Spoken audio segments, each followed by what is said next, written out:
Hola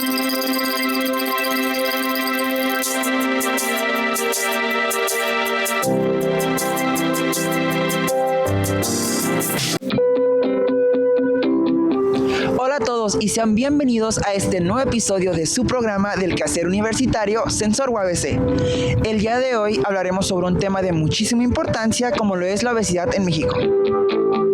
Así es, Brian. La obesidad en nuestro país va en incremento y esto es algo muy alarmante. Por eso les hablaremos de ello más adelante. Así es, yo soy Victoria Ortega y estoy muy contenta de que nos acompañen en una emisión más de nuestro programa en donde les hablaremos de un tema que por desgracia afecta a muchos mexicanos. Así que continúen con nosotros porque esto es Sensor UABC, temporada 16, ¡comenzamos!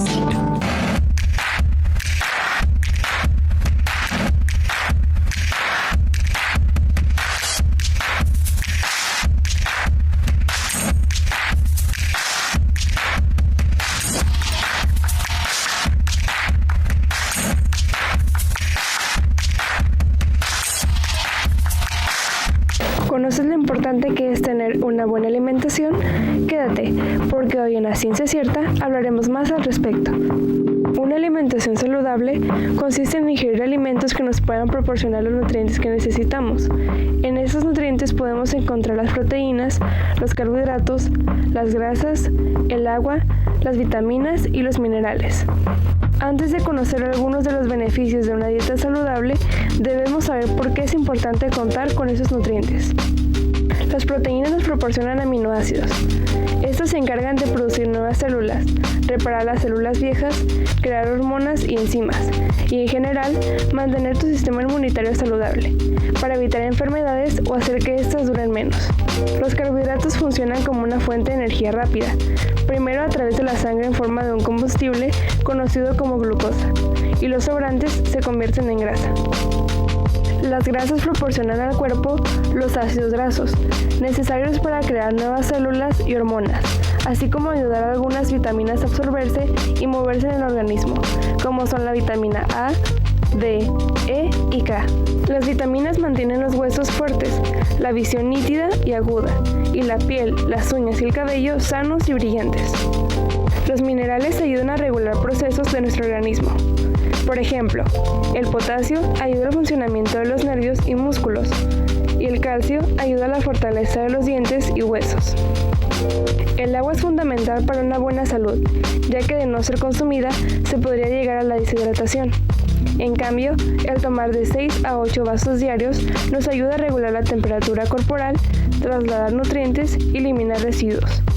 Es importante reconocer los beneficios que nos puede brindar una dieta balanceada, ya que este puede influir en nuestro sistema inmunitario, estado de ánimo y niveles de energía. Por eso nos dimos la tarea de consultar a un experto y eso nos dijo acerca de la dieta saludable. La importancia de mantener una dieta saludable a lo largo de la vida y sobre todo a lo largo del año es porque la alimentación va a influir en el desarrollo de muchas enfermedades crónicas y sobre todo crónico-degenerativas. ¿Qué es lo que se puede hacer para mantener o tratar de mantener estos hábitos alimentarios? Primero, lo importante es cuidar las raciones, no servirnos doble, no comer de manera excesiva. Luego también sería escoger los platillos que estén un poco más balanceados y que no tengan tantas grasas saturadas y azúcares. Una recomendación también sería preparar la cantidad justa y necesaria para comer esa fecha y no tener que seguir consumiendo esos alimentos durante más días de los que son necesarios. Nunca es tarde para comenzar a cuidar nuestra alimentación. Por eso, ahora que conoces más sobre el tema, te invitamos a que hagas de una buena alimentación un nuevo hábito.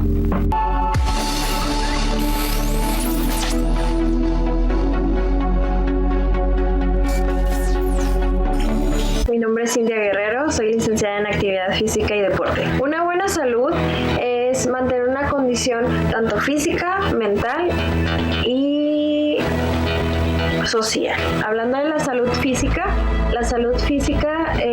se refiere a tener óptimo funcionamiento de nuestro organismo. Nuestra salud mental se refiere a mantener un equilibrio psicológico de nuestras emociones y la social, el simple hecho de saber interactuar con las demás personas.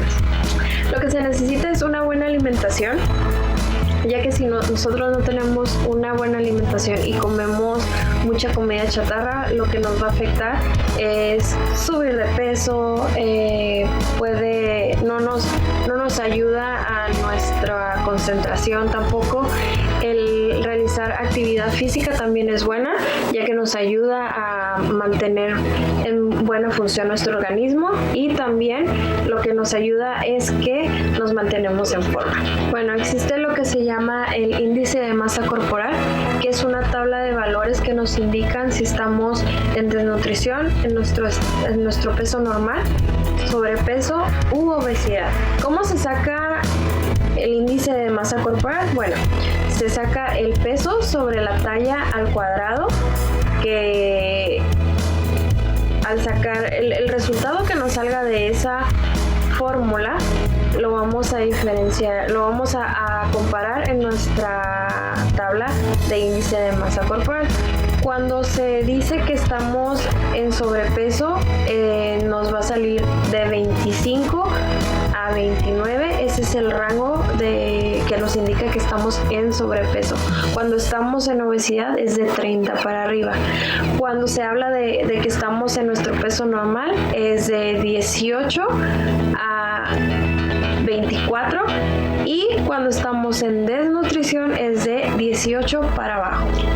Actividades cotidianas, bueno, desde muy sencillo podemos comenzar el caminar, el trotar, correr, e incluso el sacar a pasear a mi mascota también me va a ayudar. Siempre hacerlo de 30 a 40 minutos, o si puedo hacerlo, en este caso por lapsos de 20 minutos al día, 2-3 veces al día, estaría muy bien.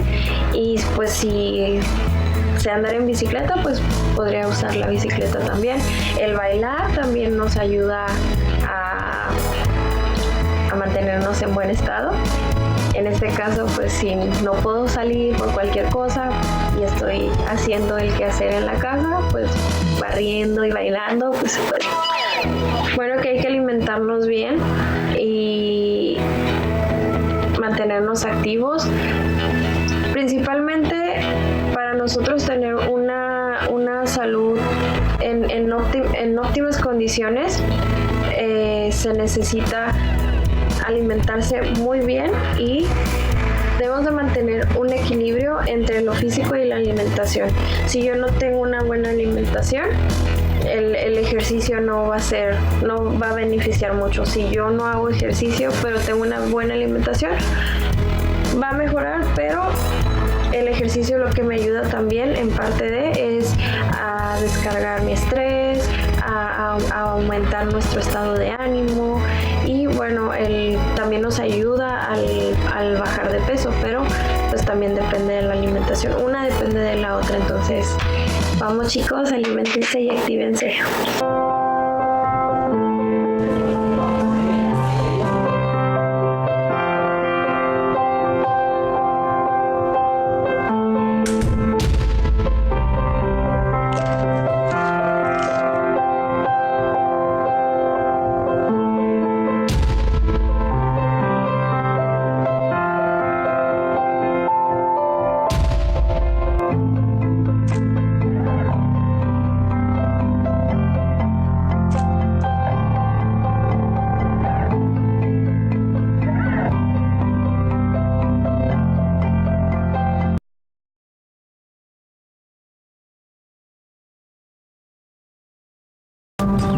En México, un 70% de los mexicanos padece de sobrepeso y una tercera parte sufre de obesidad. Esto aunado a problemas como la diabetes y enfermedades cardiovasculares, así como a problemas del sistema óseo, musculares y algunos tipos de cáncer. La obesidad, causa de la mala alimentación y la falta de ejercicio, es la causa de muerte del 32% de las mujeres y el 20% de los hombres de nuestro país. Una de las formas más efectivas para conocer tu grado de sobrepeso u obesidad es por medio del índice de masa corporal. Según la Organización Mundial de la Salud, si tu índice de masa corporal está entre los 25 y 30, tienes sobrepeso. Si está entre los 34 y 39, tienes obesidad tipo 1. Si estás sobre el 40, tienes obesidad tipo 3.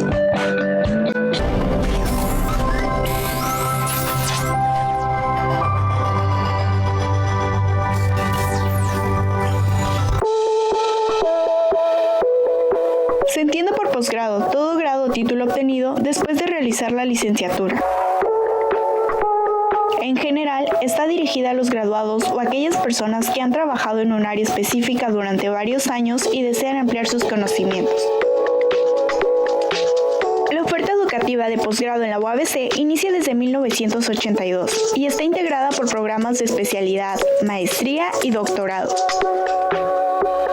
Creados con el propósito de formar profesionales altamente capacitados para la solución científica de los problemas que enfrenta la práctica profesional, así como para la formación de profesores e investigadores con un alto nivel académico. La especialidad es el programa educativo que tiene como objetivo actualizar y ampliar los conocimientos del alumno y desarrollar las habilidades y destrezas que requieren el ejercicio profesional de un área específica del conocimiento. Los programas de posgrado de nivel maestría pueden ser ofertados en dos modalidades. Maestría con orientación a la investigación. Es el programa educativo que tiene como objetivo dar al alumno una formación ética y capacidades teóricas, técnicas y metodológicas, especializándolo en el desarrollo de la investigación científica, humanística o del desarrollo tecnológico.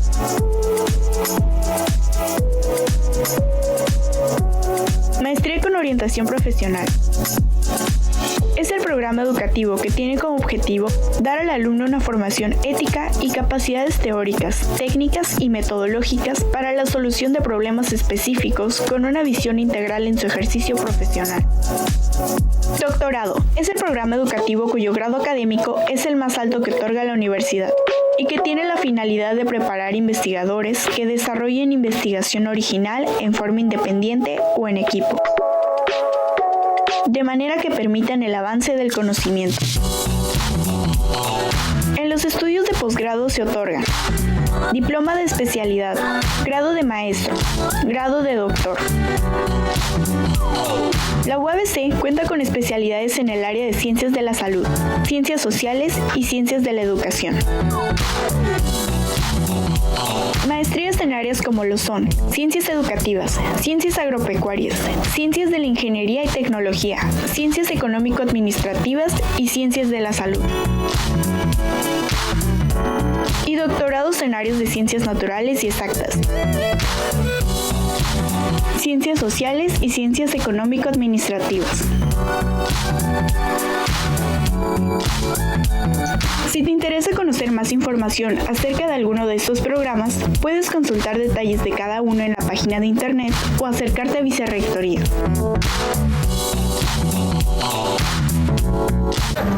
Una de las recomendaciones del ISSSTE nos dice que para mantenernos más saludables y en forma, debemos tomar de 6 a 8 vasos con agua al día.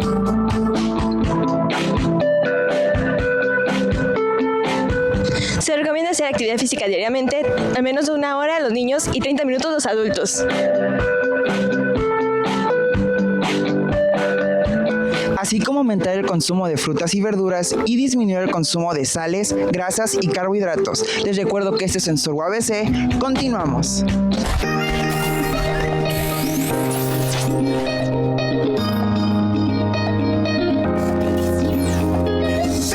El tema de hoy es ESAM, un curso taller para adultos mayores impartido desde UABC Mexicali y traído hasta la Facultad de Humanidades y Ciencias Sociales Campus Tijuana, curso donde los adultos podrán aprender a poner en práctica esas habilidades que aún tienen pero no han descubierto o ya olvidaron, así como convivir en grupo con sus compañeros de clase y realizar distintas dinámicas de juego.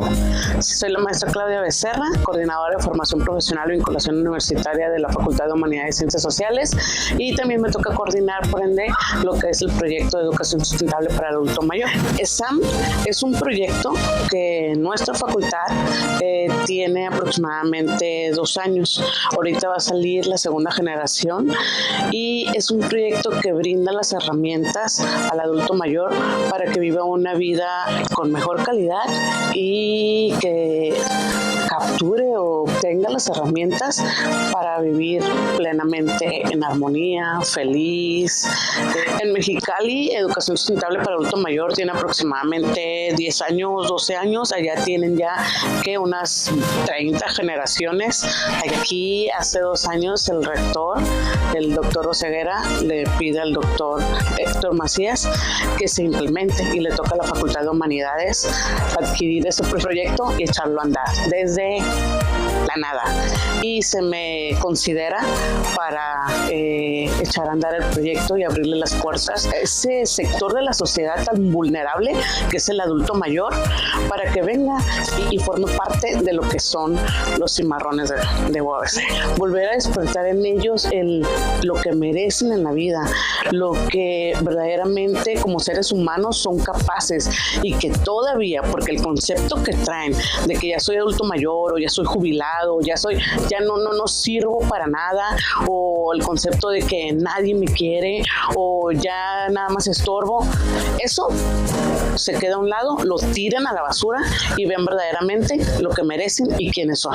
Materias como creatividad personal, psicología de la salud 1, psicología de la salud 2, creatividad personal, autoestima, integración familiar, gerontología, son materias en las que los van a integrar y los van a volver a integrar a esos contextos, a esos espacios sociales. Y pues la UABC abre sus puertas también ahora a lo que es el adulto mayor. Tenemos pues 4 módulos, ¿sí? El taller consta de 4 módulos, 2 años. Es un módulo por semestre, vienen 2 días a la semana de 10 a 2 de la tarde. Cada semestre se abre el módulo 1, entonces siempre tenemos 4 grupos, ¿sí? Cada finales de semestre y cada inicio de semestre están las inscripciones para el módulo 1, y que todos los que tenemos algún adulto mayor o conocemos a algún adulto mayor vengan a la Facultad de Humanidades al proyecto de educación sustentable para adulto mayor. Aparte de estar en la dinámica de las curso taller, porque es un curso taller, van a obtener una nueva familia que son todos sus compañeros de clase, ¿sí? Y pues aquí estamos a sus órdenes. Gracias.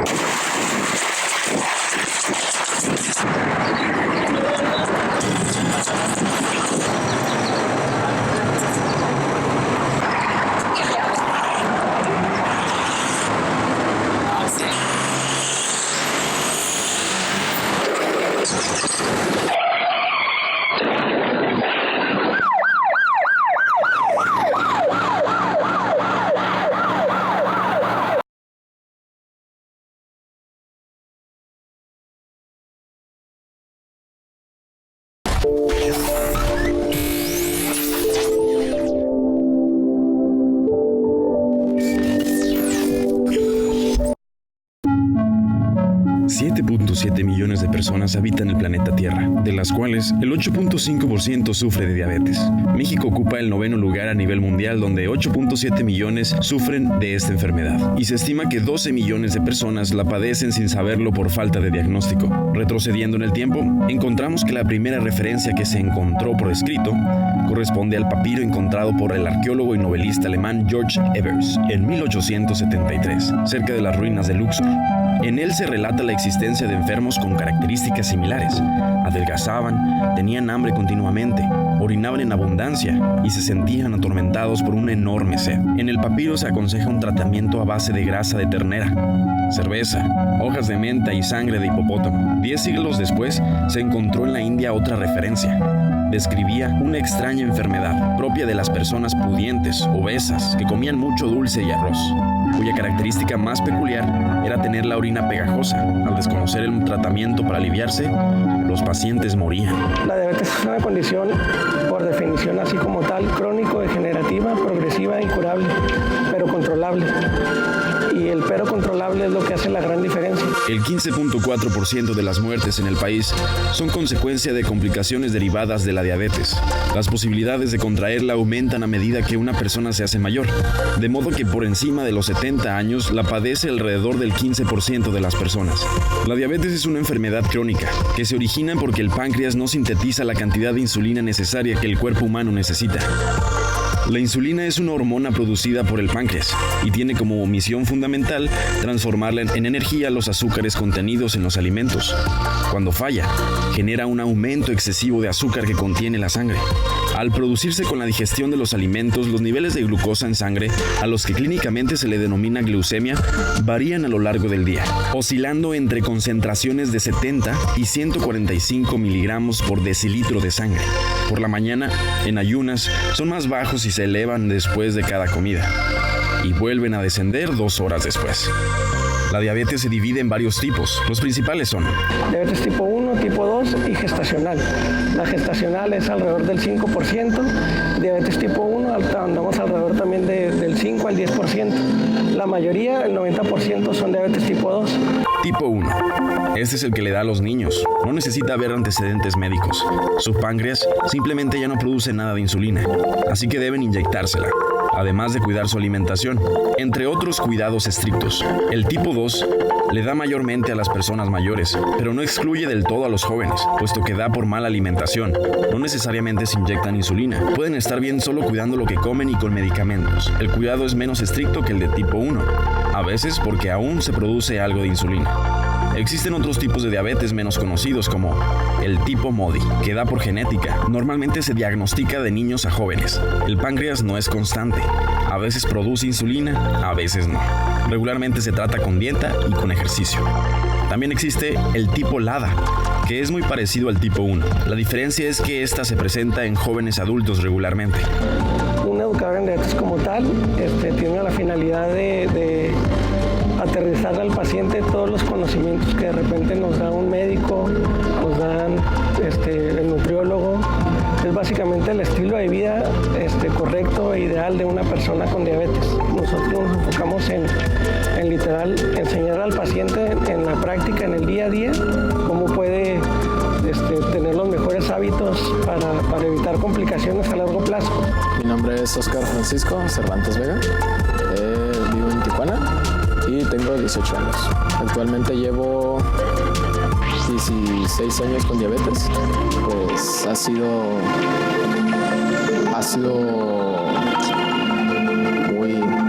cambios muy repentinos en muy poco tiempo para mi forma de ver. Ha sido también muy padre. Muchos cambios positivos y pues los negativos como que no les pongo poniendo mucha atención. Yo tengo 11 años, me llamo Ashley y tengo 3 años con diabetes. Ahora con diabetes me cuido más, no como tantos dulces, como más saludable. A cambio antes comía muchas sabritas, pasteles, dulces. Simplemente cuando quiero comer algo me pongo insulina y me reviso.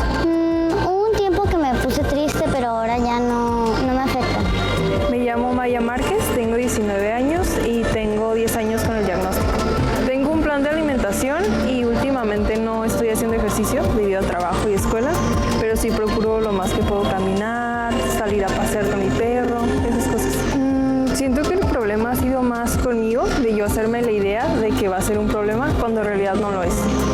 Mi nombre es Kevin Pineda, tengo actualmente 24 años y 16 con el diagnóstico de diabetes tipo 1. Bueno, pues el cambio más importante yo creo que fue desde mi niñez, de diabetes pues desde los 8 años, con el diagnóstico de coma diabético, así fue como empezó. El cambio más importante realmente fue en la alimentación, de que yo llevaba una alimentación muy pobre cuando era niño. Entonces el hacer este recambio para poder mantenerte en un peso ideal y con las glucosas ideales es lo que mueve completamente no solamente a ti como paciente, sino a toda tu familia. Pues realmente el cambio más drástico fue como a veces mi actitud de rebeldía hacia el diagnóstico. embargo, mi familia siempre lo tomó a bien. Nunca tuve algún reproche, nunca tuve algún castigo o algo así. Solamente ellos me apoyaban y me decían pues, que las cosas iban a mejorar, y pues les agradezco ese apoyo que me dieron en ese tiempo. Mi nombre es Ricardo Ilich González Romero, tengo 20 años y tengo 5 años con diabetes. Pues el cambio más figurativo es que antes yo tenía un poco de sobrepeso, de un momento a otro simplemente bajé de peso. Pues más que nada siento que se le tiene demasiado miedo por el hecho de que mucha gente pues no quiere informarse, no quiere saber nada, se cierran de mente y eso pues a la larga trae muchas consecuencias. Alrededor del país existen aproximadamente 25 asociaciones de la Federación Mexicana de Diabetes. Además de ofrecer atención a pacientes tanto en el ámbito de la salud como el apoyo, estas asociaciones están hechas con el fin de educar a los pacientes con diabetes para que tengan una mejor calidad de vida. La asociación Unidos por los Niños con Diabetes Tipo 1 se encarga de brindar un lugar a la comunidad donde pueden informarse sobre el padecimiento. Hacen actividades recreativas, fiestas para la convivencia de los integrantes, ayudan a conseguir doctores y gracias a donaciones que reciben, se permiten regalar insulina, glucómetros, tiras reactivas, entre otros artículos para los pacientes con familias de escasos recursos, ya que muchas veces es un tratamiento muy caro para ellos. Las reuniones son cada 15 días, en miércoles, a las 5 p.m. en la biblioteca del Parque Teniente Guerrero, en el centro de Tijuana, en Baja California, México. Mi nombre es Rosángel Jaramillo Rivas y soy la presidenta y fundadora de la Asociación Unidos por los Niños con Diabetes Tipo 1 Tijuana. Bueno, la asociación comenzó por falta de un lugar que brindara atención a personas con diabetes tipo 1. Fue realmente por necesidad, fue algo personal. A mi hijo lo diagnosticaron cuando tenía 5 años de edad. Esto fue hace 14 años y aquí en la ciudad de Tijuana no existía una asociación, un grupo de apoyo, una fundación que trabajara con personas con diabetes tipo 1. La asociación es un lugar en donde se congregan estas personas que tienen las mismas condiciones de vida y es algo fundamental en cuanto al apoyo moral y la educación, que es en lo que nos enfocamos nosotros en la asociación. El principal trabajo que hacemos en la asociación son impartir talleres y pláticas cada 15 días. Esto lo hacemos en conjunto con especialistas en el tema de la salud o especialistas en diabetes tipo 1. El propósito de estas reuniones es impartir información, dar las herramientas necesarias para que el paciente aprenda cómo cuidar su diabetes. En estas talleres que tenemos nos acompañan especialistas como endocrinólogos pediatras, nutriólogos, psicólogos, educadores en diabetes, pues ya que esta es una condición que debe de abordarse de una forma complementaria. Pues. Estimamos que actualmente tenemos alrededor de 40 familias activas, pero desde que iniciamos nuestra labor, que fue hace cerca de 9 años, hemos recibido a más de 200 familias. La diabetes no es un impedimento para tener una vida plena. Con una educación y con la información adecuada del tema, se permitirá que se deje de pensar que la diabetes mata, cuando no es así. Lo que mata es un mal cuidado y el mal control de ella. Cuida tu salud e infórmate sobre las medidas de prevención.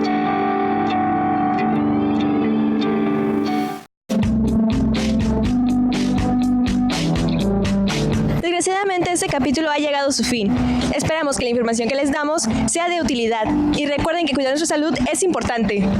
Así es, y también recuerden que tenemos una cita el próximo domingo a la 1:30 de la tarde por este mismo canal, Síntesis TV. Y si se lo pierden, pueden ver la repetición el miércoles a las 11 de la mañana.